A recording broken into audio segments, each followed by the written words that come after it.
Hello, little frog. May I get a little closer?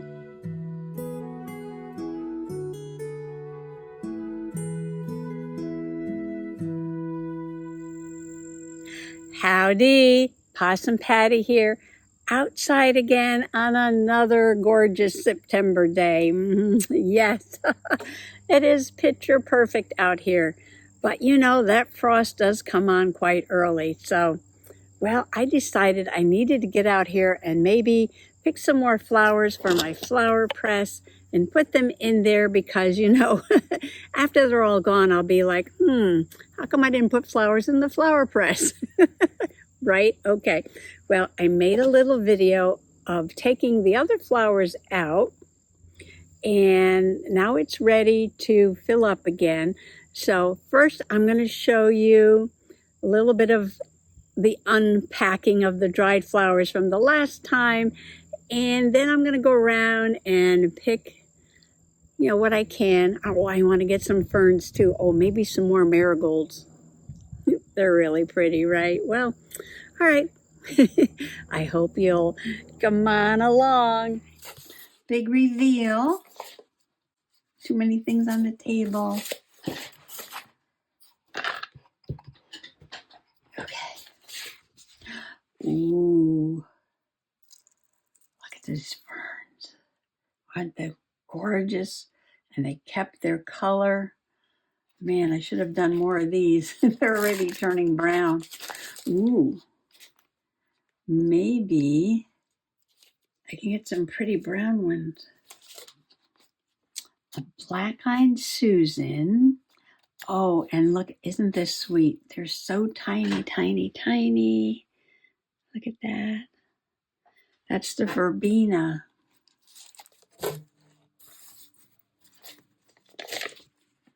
And lavender. Lavender. I gotta be careful with that black-eyed Susan in there.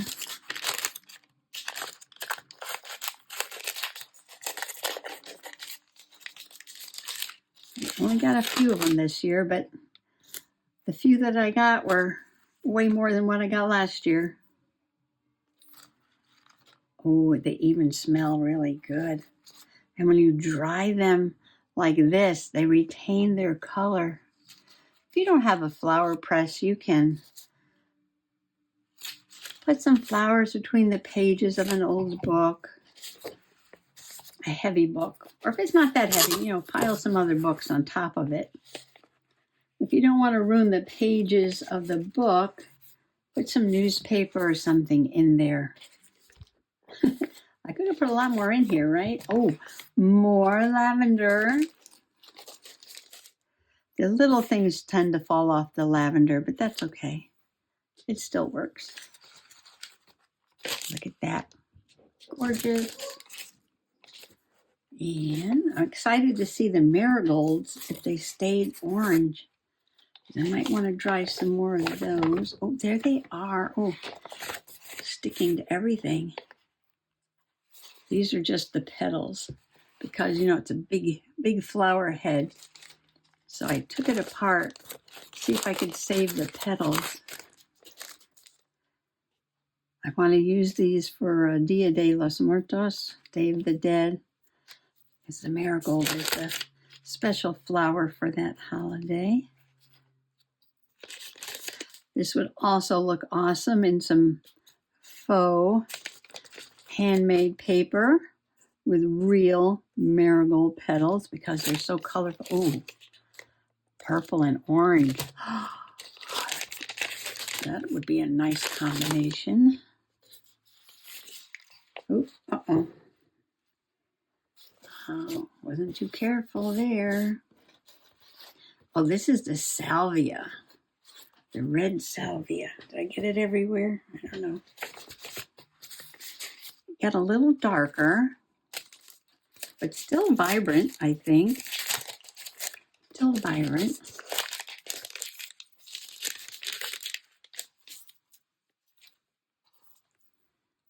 I like the ones with a little trumpet sticking out like that. I got a lot of salvia. I love these when they're dry. These are the Veronicas. I didn't get too many this year. Not too many, but I managed to cut a few sprigs.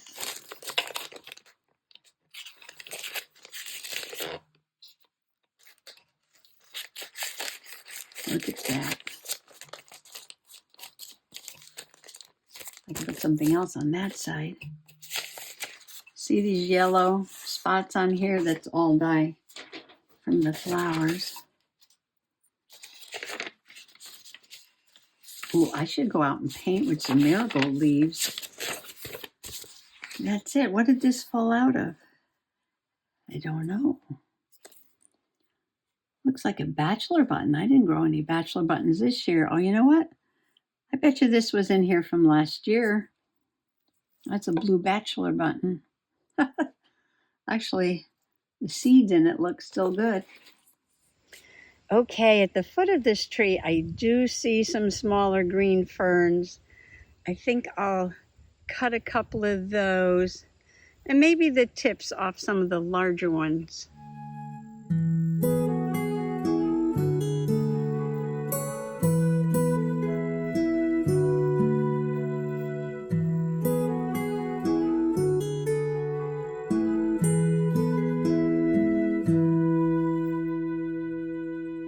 I like this one because it's nice and dark green. I'm going to see if I can find some more dark ones like that. There's some lighter ones. They're starting to change color. And there weren't too many small ones, so I just cut the tips off the larger ones. I'm thinking that some of these forget-me-nots may be perfect little fairy flowers. I don't want to pick too many because I want to get a lot of seeds so I can grow these again next year. So where the flowers fall off, that's where the seeds are being made. And there are some petals on the ground. So I'm going to pick up what I can and then maybe pick a few. I had to put the forget-me-nots in right away because they were blowing away. Putting in lots of lavender and ferns. And I'm going to grab one of those giant marigolds. For the fairy flowers, I'm going to try these little tiny yellow individual flowers from the goldenrod that grows everywhere here at Soggy Bottom. And some of these little tiny verbena flowers. That almost looks like a tiny fairy bouquet right there, doesn't it? Yepers, I do believe this is going to be a good haul. Yes, a good haul of dried, pressed plant material to use in my journals, making ephemera, journal pages, whatever. Lots of goodies in here. Oh, and those little tiny fairy flowers too. Can't wait to see how those come out. But as you can see by the mess on the desk here, I've already started playing with the plant material that I removed from here before I filled it up. So, I'm in the middle of something, but you know, if you'd like to jump in, I'll bring you in closer. Let me go put this down. And I do hope these dry in a week or two. Yeah, I'd like to do another batch. Yes, I'd like to get another batch done before the frost kills everything. Oh, we'll see. Fingers crossed. This is just a page in my Emma journal, and I put an image from Birds and Blooms on here. What I'm making right now is going to wind up on this page, but I have to make a pocket for it.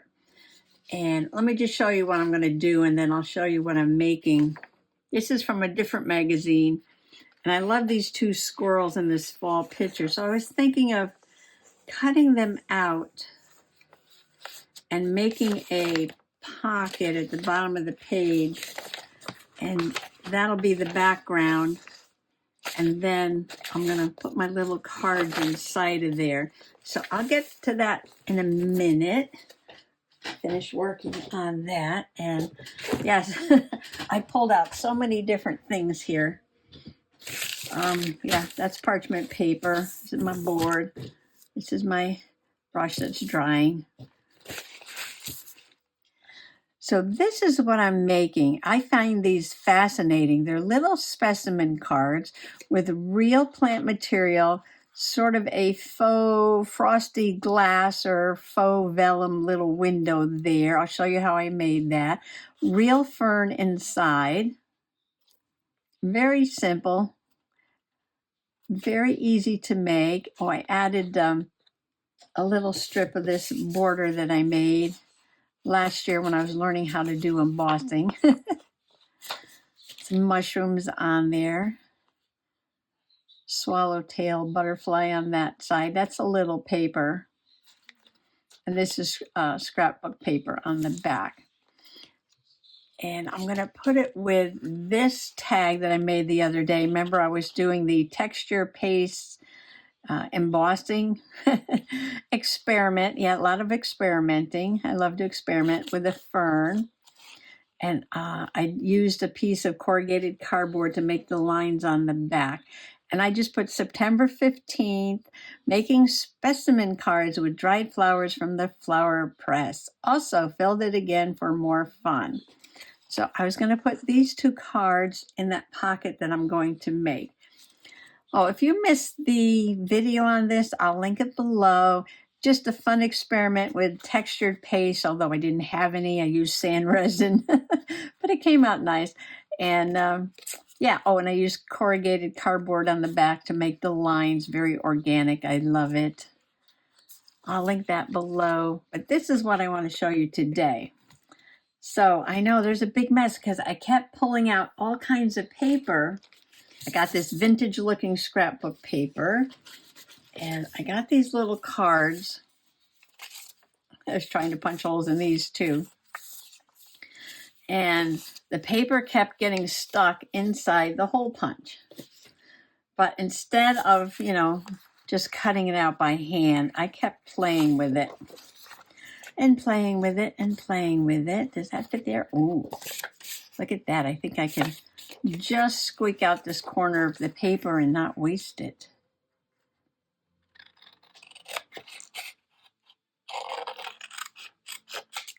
This was a scrap to begin with. Hashtag give a scrap. Oh, here's another circle. Where'd the circles go? Over there. Okay, I need to put those in a little baggie so I don't lose them. So I took the scrapbook paper the way I wanted it to go,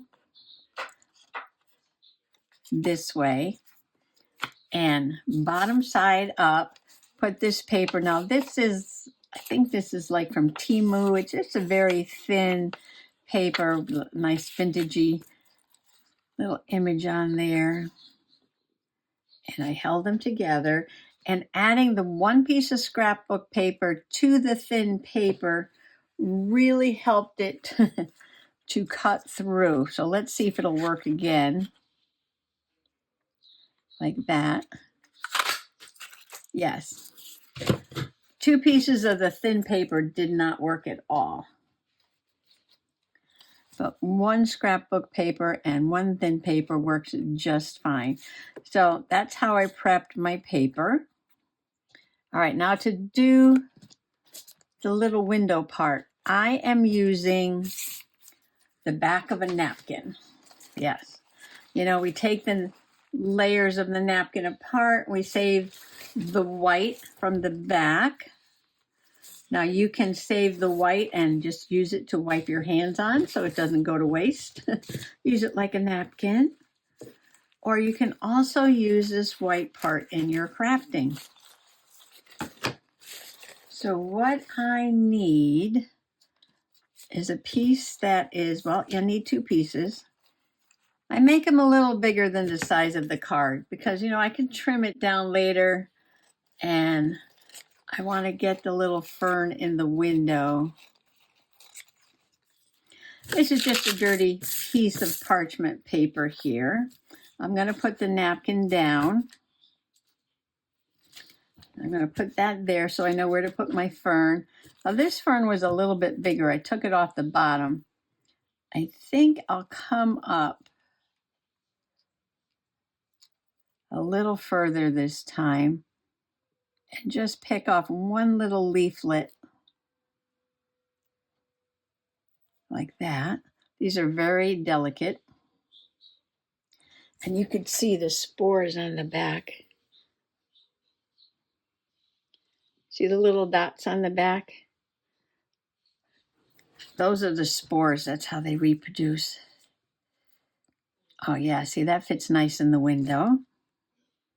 Now I have some Mod Podge gloss, but I believe you can probably use, the white glue or matte medium or, whatever kind of glue sealer you have to do this. I need to clean my brush. It's so stiff. I don't know why I didn't put it in the water to begin with. So carefully, I'm just putting some Mod Podge on the napkin. They rip very easily. This is a very soft brush. Well, until I let the Mod Podge dry on it. Okay, so this is gonna go, let's see, how do I want it? That's good, right? I just dropped it on there. Might put a little bit more of an angle. Like that.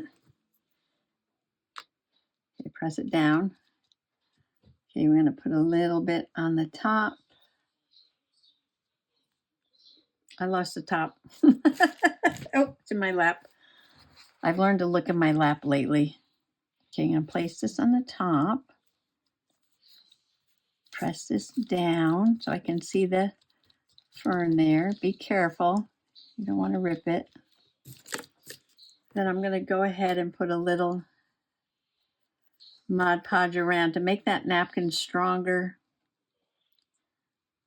Make it almost like a vellum. What does the other side look like? Okay, now you got to be careful with this. It's a little delicate. Okay, that looks pretty good. So I'm going to close up the Mod Podge and some water in my brush this time. I got some dirty water over there from painting. I'll clean that after. But what I want to do now is dry this, and I'm going to use my heat tool. I'm going to carefully pick that up and use my heat tool.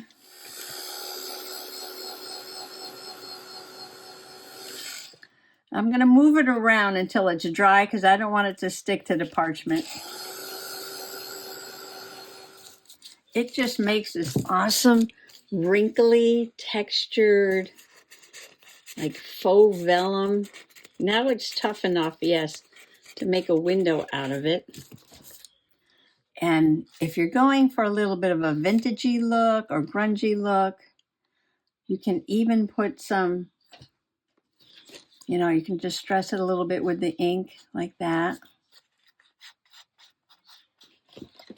This is just a vintage photo. Put a little bit on there. Not too much because you want to see you want to see the fern, but you want it to look old and vintagey. Yes. And that's it. That's all you have to do. A piece of napkin, a little bit of plant material, put it in there, get some Mod Podge or some glue or something, matte medium, and put it on there and let it dry. Or use your heat tool. Now, I'm going to put some tacky glue on my scrapbook paper.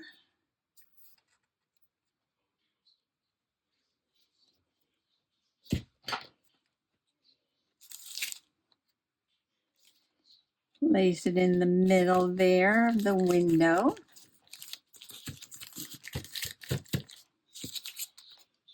Now you can trim it off now.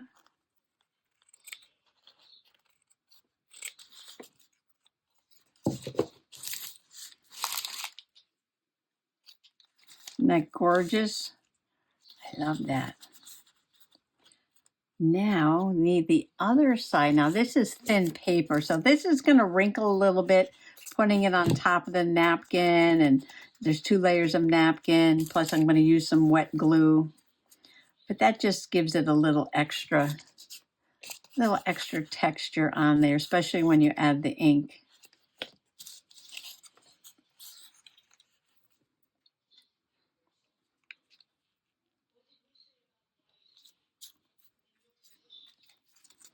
Just press that right on there.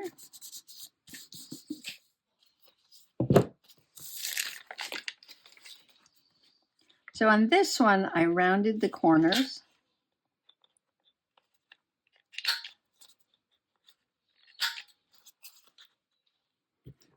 I don't need this. That's from when I use the heat tool, because this is plastic mat. It tends to warp. Okay, awesome. Oh, distress them more.